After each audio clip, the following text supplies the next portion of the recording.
What is up, YouTube? Today I decided to upgrade my RAM in my PC, my main build. A few years ago I decided to buy 2 additional cards to complete the setup because originally it only came with 2. But today I decided I'm going to teach y'all how to completely upgrade to a new set because it's not as simple as just popping them in and just restarting the computer. No, you do have to tell the computer that there is a new set in there. Now, this benefits improvements for multitasking, and not only multitasking but as well as editing and gaming. If you're a beginner at this and you don't know how much RAM you do need or even the clock speed, it depends on your PC setup. First thing you should know is motherboards come in either a dual channel or a quad channel. That means 2 sticks or 4, and even bigger motherboards can hold up to 8. So depending on whether you're a gamer or an editor, editors usually need more capacity, like 32 gigs to 64, and a decent clock speed. Gamers, on the other hand, don't really need much. You only need a minimum of 16 and a pretty high clock speed.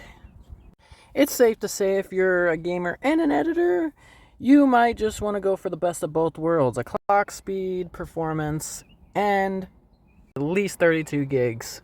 Another thing to note is when using a motherboard that takes 4 cards, you can utilize only 2 of them if you wish.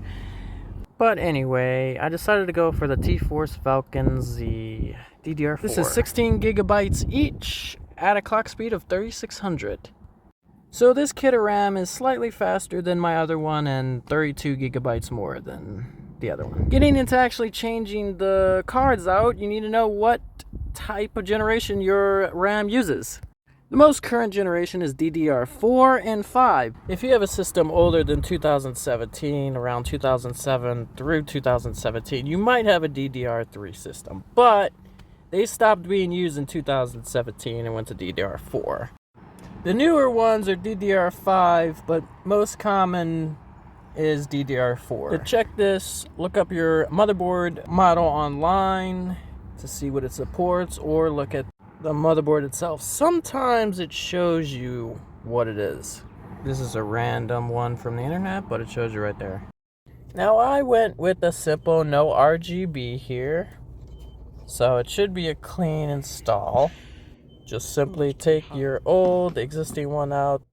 The old one I had was a 4 8 gig kit. This is a 4 16 gig kit. So to simply make the motherboard accept the changes, it's going to say devices change. You press F1 and then you go to your overclock settings if you have an MSI motherboard. As you can see here, it's got my old settings of a 32 milliamp. So we're going to change that. You're going to go to your DRAM frequency, and then you're going to change that from auto to make sure it's DDR4 3600. Then save changes and reboot. It'll give you the change you want to do as a confirmation that you want to do it. Click yes. Now, depending on your motherboard, it will show a bunch of lights throughout this time. It's changing that setting, so it may take a while to reboot, depending. But as you can see here, it's rendering a lot faster, and obviously for gaming, it's going to be perfect, although it was already perfect. And it's not really getting to its max capacity like it was when I was rendering that last. So, just rendering like nothing. Give this video a like if this helped you out, and if you enjoyed it, give a subscribe. Comment down anything I can do better.